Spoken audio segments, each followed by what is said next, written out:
하나님의 말씀 받습니다. 하나님의 말씀 사도행전 13장 1절로 이하 12절까지의 말씀입니다. 한 절 한 절 교독하시고 마지막 절 함께 하도록 합니다. 안디옥 교회에 선지자들과 교사들이 있으니 곧 바나바와 니게르라 하는 시므온과 구레네 사람 루기오와 분봉왕 헤롯의 젖동생 마나엔과 및 사울이라.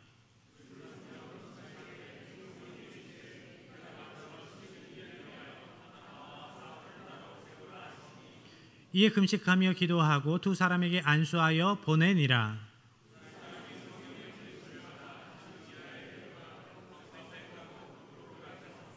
살라미에 이르러 하나님의 말씀을 유대인의 여러 회당에서 전할세 요한을 수행원으로 두었더라.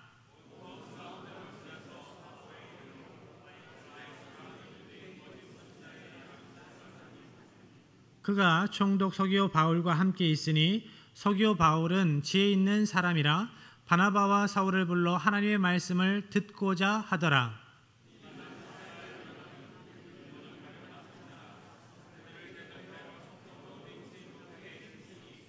바울이라고 하는 사울이 성령이 충만하여 그를 주목하고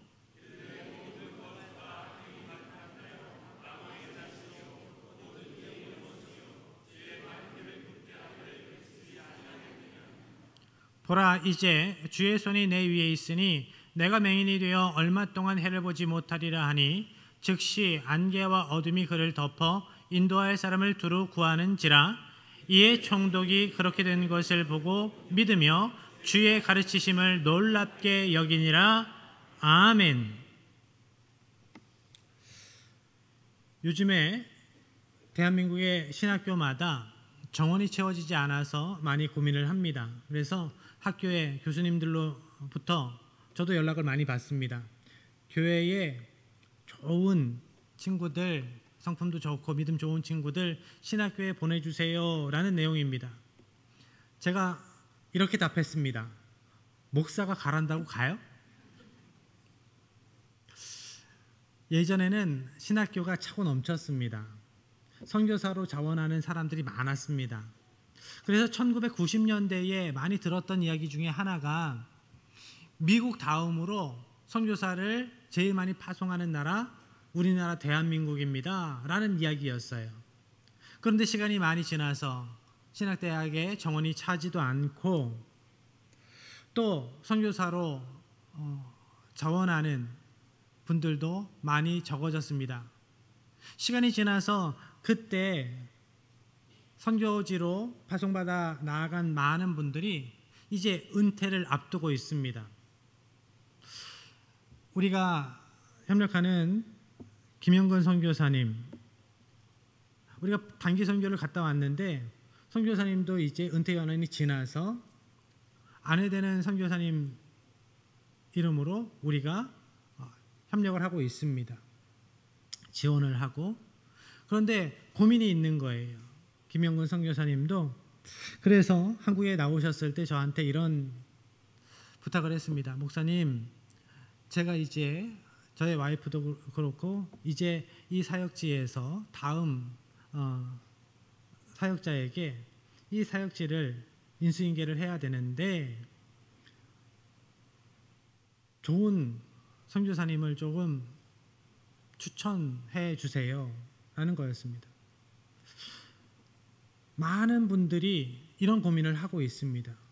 심지어 개체교회, 미국에 있는 개체교회 목회자들도 내가 은퇴하면 내 후임으로 올 수 있는 목회자가 있을까를 고민을 하고 있습니다. 미국 교회도.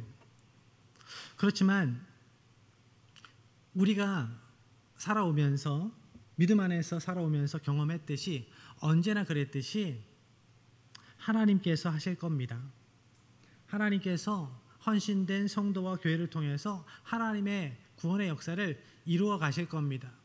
생각해보면 60년대, 70년대를 지나오면서 우리나라가 이렇게 발전하고 이렇게 선교 강국이 될 거라고 누가 상상을 했겠습니까? 그 어려운 때에도 하나님께서 함께 하셔서 어려운 중에도 헌신하는 한국교회를 사용하셔서 놀라운 구원의 역사를 이루어 오셨어요. 앞으로의 사역도 하나님께서 온전한 순종으로 헌신하는 한국교회 성도들과 교회를 사용하실 겁니다. 바라기는 우리 교회가 그러한 교회 되기를 원하고 저와 여러분이 그러한 하나님의 백성 되기를 원합니다. 오늘 본문 말씀 가운데에 세계 선교의 전초기자가 되었던 안디옥 교회처럼 그러한 교회, 그러한 하나님의 백성들이 되기를 축복합니다. 본문에 나오는 안디옥 교회는 선교 전초기지로서의 많은 사명을 감당했습니다. 그런데 안디옥 교회가 자랑할 만한 것이 그렇게 많지 않았습니다. 선교 전초기지로서의 사명을 감당할 만큼 자랑거리가 그렇게 많지 않은 교회가 안디옥 교회였습니다.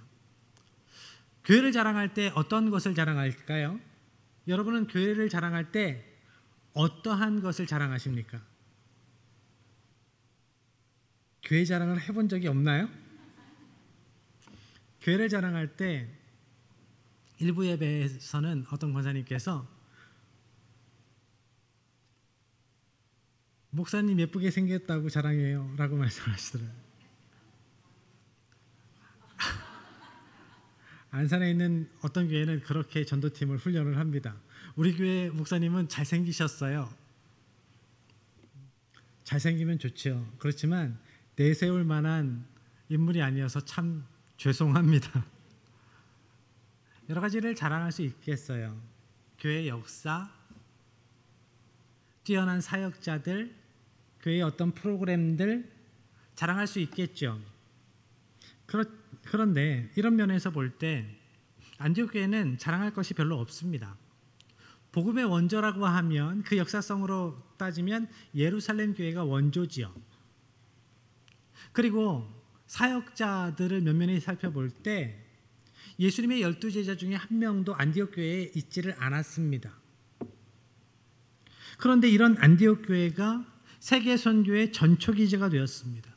어떻게 이런 일이 가능했을까?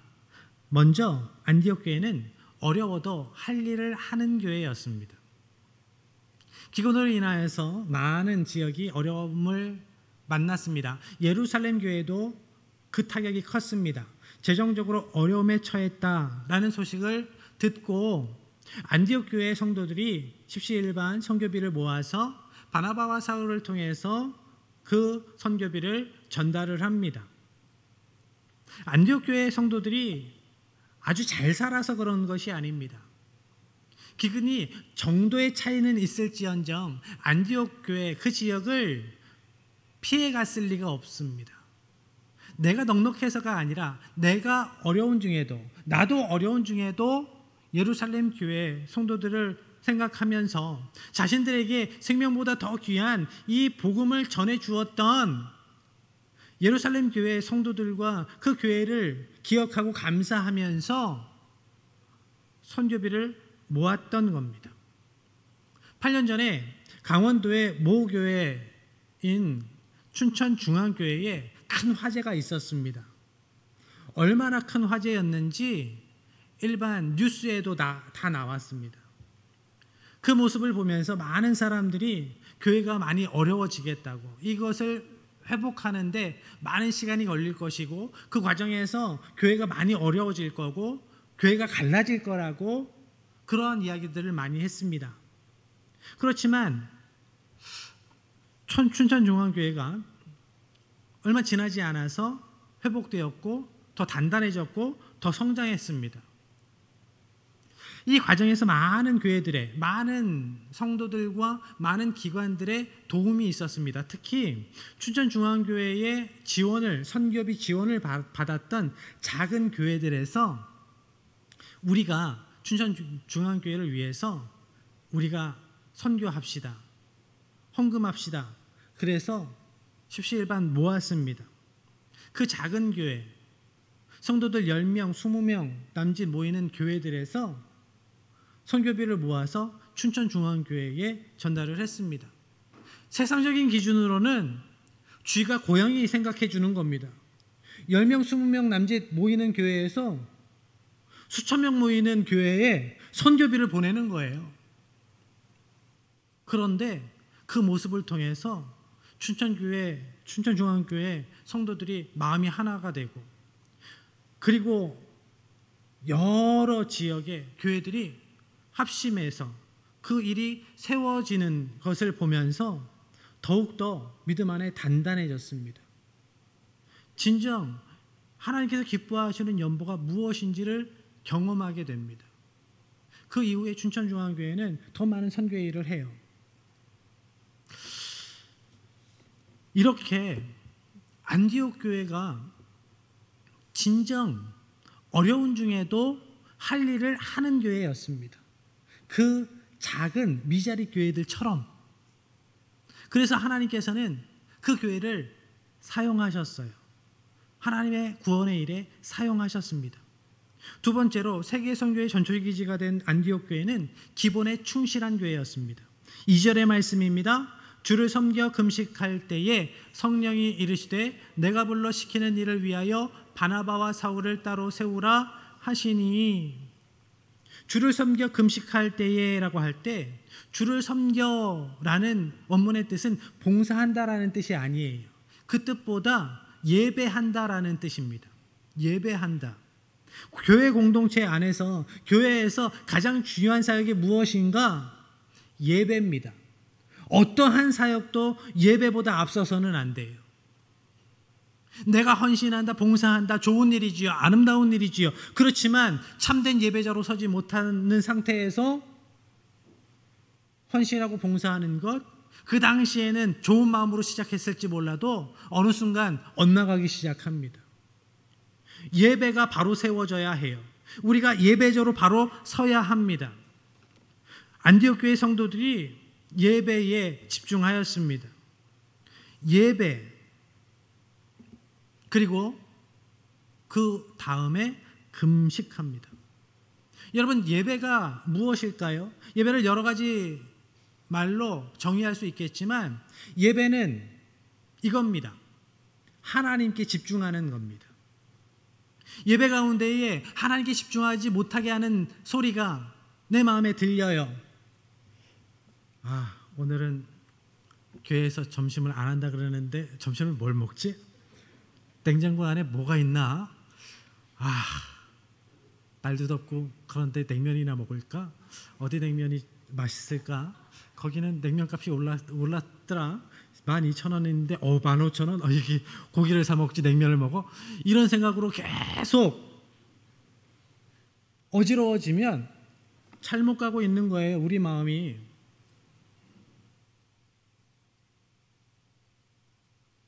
하나님께 집중해야 합니다. 하나님께 집중해야 해요. 하나님께 집중하지 못하게 하는 모든 것을 끊어내야 합니다. 예배는 하나님께 집중하는 거예요. 금식도 여러 가지 말로 정의할 수 있겠지만 금식도 가장 중요한 목적, 하나님께 집중하는 겁니다. 하나님께. 내가 굶으면서 떼써서 하나님 제 기도 들어주세요. 이게 금식이 아니에요. 이게 금식 기도가 아닙니다. 하나님께 집중해서 하나님의 뜻을 알고자 하는 거예요. 하나님의 뜻을 알려주세요. 하나님의 뜻대로 살기 원합니다. 나의 힘으로 안 되니까 하나님께서 하나님의 뜻을 밝히 보여주시고 하나님께서 부어주시는 힘으로 살게 해주세요. 이렇게 하나님께 집중하는 것이 예배이고 금식입니다. 이렇게 안디옥 교회가 기본에 충실한 교회였어요. 예배에 집중하고 하나님께 집중하고 금식하면서 더 하나님께 집중합니다. 우리는 어떻습니까? 우리가 예배 드릴 때에 내가 드리는 예배가 내가 행하는 금식이 내가 이거 했어. 나는 이것도 하는 금식도 하는 사람이야. 이것이 된다면 문제지요. 그것도 엇나가는 겁니다. 이렇게 나의 의가 되어서는 안 돼요. 예배가, 헌신이, 봉사가, 금식이 나의 의가 되어서는 안 됩니다. 안디옥 교회는 그저 묵묵히 내 인생에, 내 가정에, 우리 교회에 문제가 있어서가 아니라 하나님의 뜻을 구하기 위해서 예배하고 금식했던 성도들이었어요. 문제가 있을 때만 예배에 열심히 나오고 안 나오다가 문제가 있을 때에만, 문제가 있는데도 기도 안 하는 게 더 큰 문제지만 평소에 기도할 수 있어야 합니다. 안디옥 교회는 그 교회에 그 가정들의 문제가 있어서가 아니라 하나님의 뜻을 더 밝히 알기 위해서 예배에 집중했고 금식했던 교회였어요. 그러한 교회를 하나님께서 구원의 사명의 선봉에 세워주시는 겁니다. 그리고 또한 세계선교의 전초기지가 되었던 안디옥 교회는 다양한 사람들이 모여서 믿음 안에 하나 되었던 교회입니다. 1절의 말씀으로 갑니다. 함께 합니다. 안디옥 교회에 선지자들과 교사들이 있으니 곧 바나바와 니게르라 하는 시므온과 구레네 사람 루기오와 분봉왕 헤롯의 젖동생 마나엔과 사울이라. 안디옥 교회에 있었던 리더들을 소개하고 있습니다.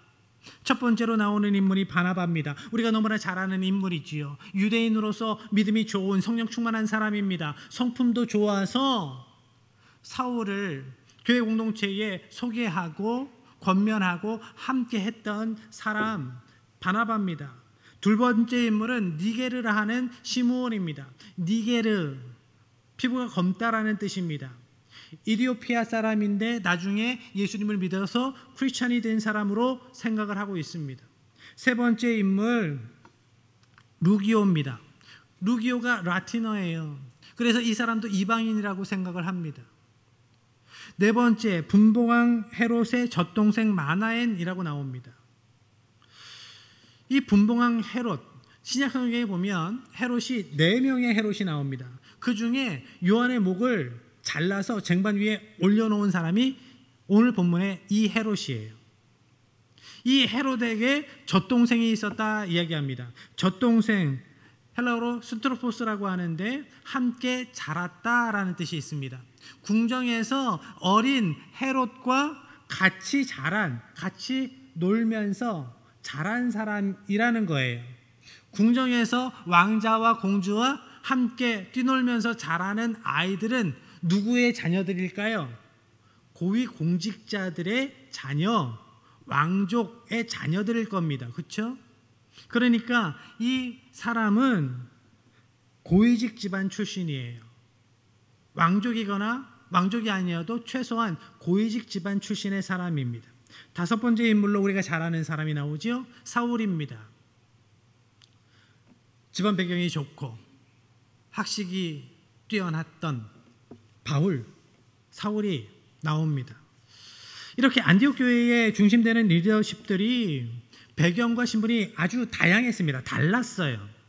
교육 수준도 달랐고 경제 수준도 달랐고 심지어 혈통도 피부색도 달랐습니다. 이렇게 다른 사람들이 모여서 하나 되기 쉽지 않아요. 그런데 믿음 안에 하나 되었습니다. 오직 복음으로 믿음 안에 하나 된 교회. 하나님은 그런 안디옥 교회를 세계 선교를 위해 사용하셨던 겁니다. 그런데 어떤 분들은 이런 배경들도 핑계 삼아서 우리 교회는 흑인도 없지요, 백인도 없지요. 그러니까 세계 선교는 무슨 세계 선교예요? 그렇게 말씀하시기도 해요. 아니요. 백인이 없어도 됩니다. 흑인이 없어도 돼요. 그래도 선교할 수 있습니다. 세계 선교할 수 있어요. 국내 선교도 하고 세계 선교도 하고 할 수 있습니다. 언어가 되면 좋죠. 선교사님도 김영건 선교사님도 안타까워 하시더라고요. 제가 늦게 선교사로 파송받아서 나오니까 언어가 안 됩니다. 제 후임으로 오시는 분은 좀 젊은 목회자이길 바라고, 그래서 언어를 잘 배워서 여기서 사역을 잘 하기를 바랍니다 라는 말씀을 하세요. 30이 넘어서 외국에 나가면 언어가 10년, 20년 지나도 잘 늘지가 않습니다. 30년, 40년 이상 외국에서 생활을 하면서 비즈니스를 하는 분도 언어가 안 돼서 아르바이트생들을, 언어가 좀 되는 아르바이트생들을 구해요. 그렇게 언어라는 것이 나중에는 잘 배워지지가 않습니다. 그렇지만 언어가 잘 되어야, 꼭 잘 되어야 선교할 수 있다? 그것은 아닙니다. 언어가 잘 안 돼도 하나님께서 하게 하시면 됩니다. 어려워도 힘들어도. 안디옥 교회가 다양한 인종이 모였던 교회였기 때문에 세계 선교를 한 것이 아닙니다. 성장 배경이 좋고 그런 사람들이 있었기 때문에 가능했던 것이 아닙니다. 하나님께서, 성령님께서 말씀하실 때, 감동 주실 때 그 감동을 외면하지 않았기 때문에, 하나님께서 말씀 주실 때 그 말씀에 순종했기 때문에 그 교회를, 안디옥 교회를 세계 선교에 앞장서게 하셨던 거예요. 하나님께서 하게 하셨어요. 다름에도 불구하고 믿음 안에 하나 되어 나아가는 그 교회. 2절의 말씀입니다. 함께 합니다. 주를 섬겨 금식할 때에 성령이 이르시되 내가 불러 시키는 일을 위하여 바나바와 사울을 따로 세우라 하시니. 사람이 한 일이 아니다라는 것을 말씀하세요. 성령이 이르시되, 성령님께서 말씀하십니다. 내가 시키는 일을 위해서, 내가 명하는 일을 위해서 바나바와 사울을 따로 세워라. 그 당시 안디옥 교회에는 바나바와 사울을 선교사로 파송하는 일에 대해서 이상하게 생각하는 성도들이 분명 있었을 겁니다. 그도 그럴 것이, 바나바는 안디옥 교회의 중심 리더였습니다. 믿음 좋지요, 성령 충만하지요, 게다가 성품도 좋은 바나바. 이제 기틀을 잡아가는 안디옥 교회에 있어서 그런 바나바가 계속 그 교회에서 열심히 사역을 오래 해주면 안디옥 교회가 더 든든해지고 더욱 성장할 것 같아요. 그런데 그런 바나바를 선교사로 보내신다고요? 그럼 우리 교회는요? 이렇게 생각하는 성도들이 있을 수 있죠. 또한 사울을 생각할 때에 똑똑한 청년 사울이 안디옥 교회에서 할 일이 많을 거라고 생각을 할 수 있습니다.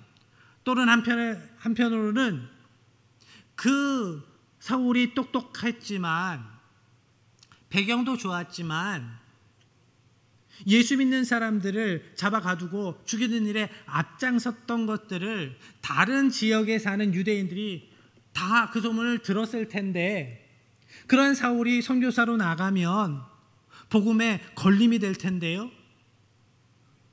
이런 생각을 안 했겠습니까? 많은 생각들이 있었을 거예요. 그런데 중요한 것은 그 성도들이, 안디옥 교회 성도들이 자신들의 생각을 앞세우지 않고 성령님의 말씀에 그저 순종합니다. 묵묵히 순종합니다. 순종하는 성도와 교회를 통해서 하나님은 일하세요. 자기 똑똑한 거 믿고 말 많은 사람이 아니라, 자기 주장을 계획적으로 그렇게 주장하는 사람들이 아니라, 그런 교회가 아니라 하나님의 말씀에 순전한 마음으로 순종하는 성도와 교회를 사용하셔서 구원의 역사를 이루어 가십니다. 안디옥 교회는 다시 금식하고 기도하면서 두 사람을 선교사로 파송합니다. 그런데 실상 파송했다, 안디옥 교회가 그들을 파송한 게 아닙니다. 성령님께서 그들을 파송하신 거예요. 3절의 말씀입니다. 이에 금식하며 기도하고 두 사람에게 안수하여 보내니라. 여기에서 보내다라는 동사는 파송한다라는 뜻보다 묶임과 책임에서 놓아준다라는 뜻이 있어요. 이 뜻이 더 강한 단어입니다. 그러니까 안디옥 교회가 바나바와 사울을 그들의 의무와 책임에서 놓아주었다라는 거예요. 성령님의 명령을 따라 안디옥 교회는 그들을 놓아주고 성령님께서 그들을 파송하시는 겁니다. 보내시는 거예요. 4절로 이어갑니다. 두 사람이 성령의 보내심을 받아 실루기아에 내려가 거기서 배 타고 구브로에 가서, 여기에서 보내신다라는 단어가 헬라어로 에크템포, 파송한다라는 거예요. 이 단어가 파송한다라는 뜻입니다. 성령님께서 파송하는 거예요. 성령님께서 그들을 보내셨습니다. 사울과 바나바가 실루기아에서 배를 타고 구브로로 갑니다. 구브로는 바나바의 고향입니다. 구브로, 거기에 도착해서 유대인 회당에 들어가서 복음을 전합니다. 구브로의 살람이라는 항구에서 복음을 전하기 시작해서 그 섬을 가로질러서 걸어가면서 복음을 전해요. 그리고 바보라는 곳에 도착을 합니다. 구브로 섬 사람들이 주로 아프로디테를 주신으로 섬겼습니다. 그런데 아프로디테를 주신으로 섬기면서 그들이 종교 행위를 하는데 음란한 종교 행위를 해요. 그 섬에서. 그런데 특히 그 중에서 바보라는 곳은 그 정도가 더 심했습니다. 그래서 바보 사람들이라는 뜻의 파피안이라는 단어는 사창가 사람들, 도덕적으로 윤리적으로 더러운 동네 사람들이라는 뜻으로 사람들이 받아들였어요. 그런데 이런 곳에서도 복음을 듣기를 원하는, 생명의 말씀에 관심을 갖는 지혜로운 사람이 있었습니다. 하나님께서 예비하신 영혼이 있었어요. 7절의 말씀입니다. 그가 총독 서기오 바울과 함께 있으니 서기오 바울은 지혜 있는 사람이라 바나바와 사울을 불러 하나님의 말씀을 듣고자 하더라. 서기오 바울은 로마에서 파견한 총독이었지만 그렇게 윤리적으로 도덕적으로 영적으로 타락한 더러운 그 지역에서 살아갔지만 영생의 말씀에 대한 갈증이, 기대가 있었습니다. 성경은 영생에 대한 기대와 갈망을 가진 사람을 지혜로운 사람이라고 표현을 해요. 그가 지혜로운 사람이었습니다. 그래서 바나바와 사울이 전하는 복음에 관심을 갖습니다. 그 복음을 듣고자 했습니다. 그렇지만 언제나 그랬듯이 선교의 복음의 방해자들이 나타납니다. 총독 서기오 바울이 행정을 할 때 옆에 사람을 두고 큰 일 작은 일들을 진행을 했는데 바로 마술사를 옆에 두고 모든 일들을 상의를 했습니다. 로마의 고위 관료들은 이렇게 옆에 박수 무당이나 마술사 같은 사람을 옆에 두고 이 일을 하는 게 좋아, 안 하는 게 좋아, 언제 하는 게 좋아, 이 길로 가야 돼, 저 길로 가야 돼 물어보면서 일을 했습니다. 분명 잘못된 거죠. 그런데 그것이 그 당시에 잘못된 것이라는 의식도 없었을 거예요. 그런 이방 문화 속에서 자라났고 살아가고 있었던 로마 시민이었기 때문에. 그런데 총독 서기오 바울이 바나바와 사울이 전하는 그 복음을 들으려고 하는 모습을 보면서 총독의 관심이 다른 곳으로 가는 것 같으니까 이 마술사가 복음을 듣지 못하도록 방해를 했습니다. 어떻게 방해했을까요? 그 마술사의 이름이 엘루마라고 합니다. 본문에 보니까 아람어로 교묘한 사람이라는 뜻이 있어요. 교묘한 사람. 그러니까 그 마술사는 교묘하게 거짓으로 총독이 복음을 듣지 못하도록 그렇게 속였다라는 거죠. 교묘하게 속인다. 어떤 모습인가요? 여러분, 거짓말 잘하는 사람이 여러분 주위에 좀 있습니까? 거짓말 잘하는 사람 어떻게 거짓말하죠? 하나부터 10까지 다 거짓말을 하던가요? 사기꾼을 보면 하나부터 10까지 다 거짓말이 아닙니다. 10가지 중에 7가지, 8가지 정도는 사실이에요. 그 중에 1가지, 2가지, 3가지를 거짓으로 끼워 넣는 거예요.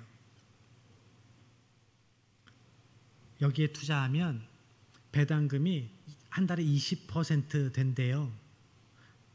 그래가지고 투자하라고 권유하는 분들이, 좋은 분들이 많죠. 주위에. 저도 그런 전화 많이 받아요. 1억을 투자하면 한 달에 2천만 원을 준대요. 얼마나 좋아, 얼마나 좋아. 그런데 첫 달, 둘째 달, 셋째 달에 배당금이 들어오네? 더 투자하면 더 많이 이윤을 남길 수 있다고, 배당금을 더 준다고 그래요. 30% 준대. 그래가지고 대출을 받아서 한 5억을 집어넣잖아요. 그 다음부터 연락이 안 돼요. 사기는 그렇게 치는 거예요. 거짓말은 그렇게 하는 거예요. 교묘하게 사람을 속인다. 이 마술사 엘루마가 그런 짓을 했다고요.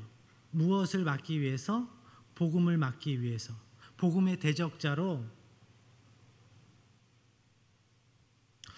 그런데 복음을 방해하는 이런 모습을 보고 불같은 성격의 바울이 가만히 있을 리가 없습니다.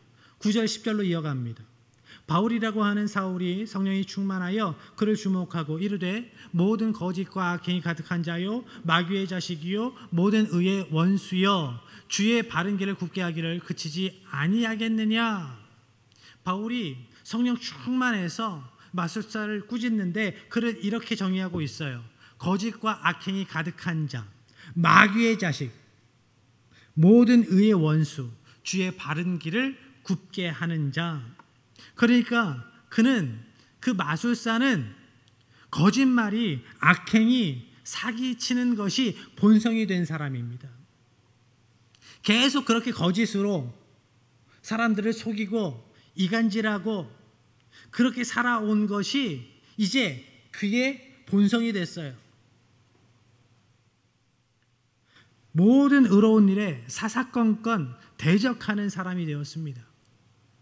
그래서 주님께서 계획하신 선한 사역을 굽게 하고 위축시키고 어렵게 만드는 사람입니다. 어느 정도 시간이 지나서 거울을 봅니다. 내 얼굴이 마음에 들지 않아요. 그러면 생각해야 해요. 나를 마음에 들지 않아 하는 사람들이 많겠구나. 내가 품은 마음, 내가 한 이야기, 내가 한 행위로 인하여서 나의 얼굴빛이 점점 변해가죠.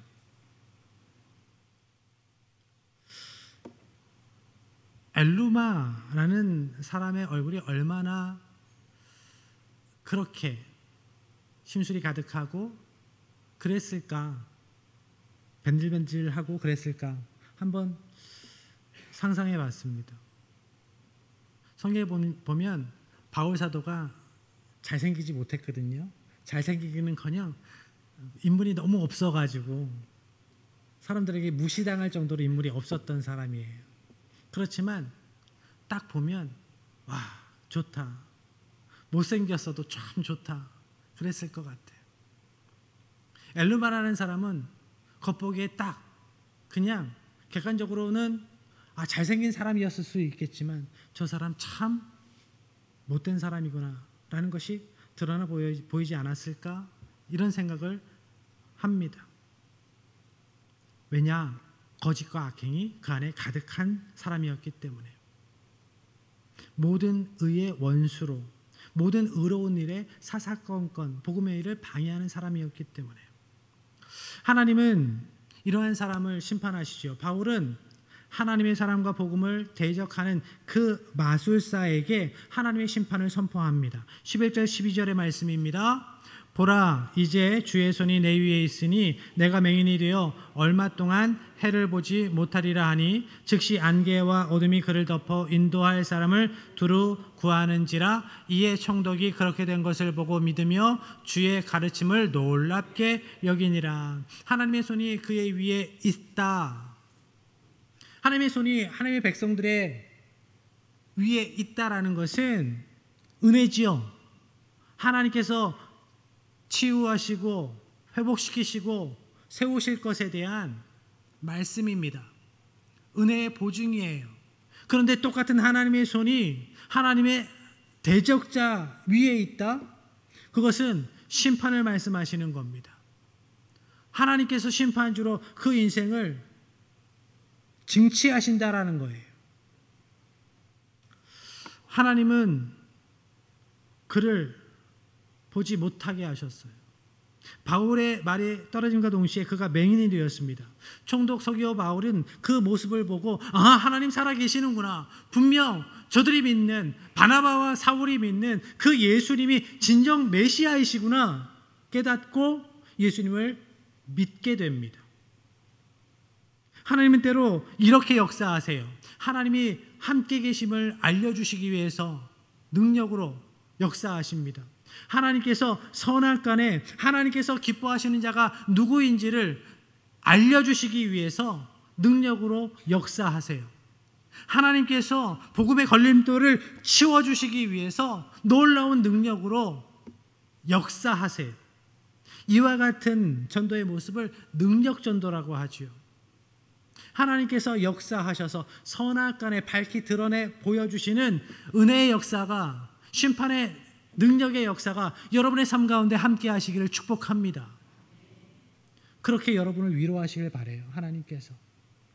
하나님께서 억울한 일 당한 하나님의 백성들을 그렇게 두엄 두시고 손들어 주시기를 바랍니다.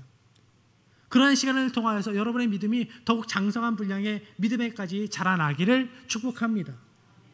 고린도전서 2장 4절 5절의 말씀입니다. 내 말과 내 전도함이 설득력 있는 지혜의 말로 하지 아니하고 다만 성령의 나타나심과 능력으로 하여 너희 믿음이 사람의 지혜에 있지 아니하고 다만 하나님의 능력에 있게 하려 하였노라. 아멘.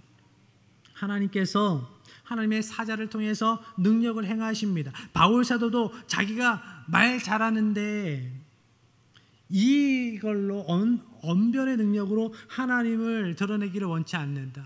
하나님, 그래서 내가 높아지는 것이 아니라 하나님께서 나를 통하여서 역사하심이 보여져서 하나님이 높임 받기를 원한다라고 이야기를 해요. 하나님의 능력으로 선악간에 하나님께서 드러내셔요. 그런데 때로 문제는 많은 사람들이 능력에만 집중을 해요. 그 능력이 어디에서 왔는지를 알아야 하지요. 하나님께서 그 능력을 베푸셨음을 기억하고 하나님께 집중해야 합니다. 성령님께서 우리와 함께 하십니다. 성령님께서 일하십니다.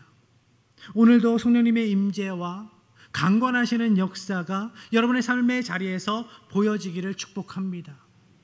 그래서 놀라운 은혜의 역사 가운데에 여러분의 심령이 위로받고 이뤄진 영혼들이 여러분의 삶을 통하여서 하나님을 바라보고 살아 역사하시는 하나님을 생생히 역사하시는 하나님을 경험함으로 저와 여러분의 믿음이 더욱더 장성한 분량의 사람으로 세워지기를 주님의 이름으로 간절히 축복합니다.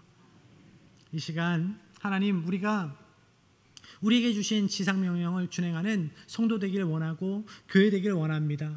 그렇지만 여전히 연약한 우리의 모습을 봅니다. 우리가 우리의 연약함을 바라보며 낙심하지 않게 하여 주시옵소서.